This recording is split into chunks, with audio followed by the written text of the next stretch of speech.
Now next we are thinking about chemical business ideas. In that aloe vera gel production is also one good idea.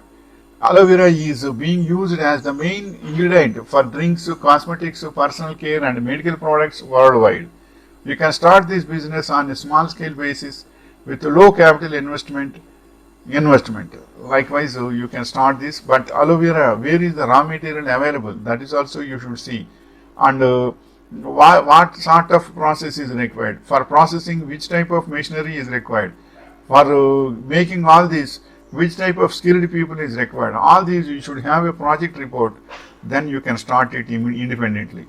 Only one thing I will say, that your project report should have where is the location and which type of machinery is required, which type of skilled labor is required, and which type of machinery you should start, and for servicing and all these, where to go there.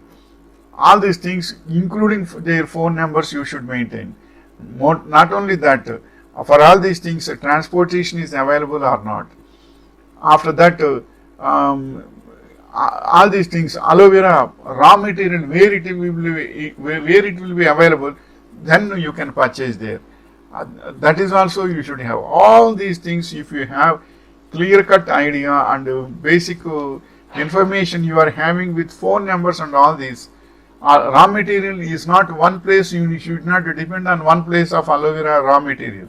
You should 3 to 4 places if you select. If one is not available, you can phone to another place. Likewise, order of choice is also most important. If you maintain all these things very well with MS Office, Microsoft Word, document is there with you, then it is successful without any doubt. Wishing you all the best.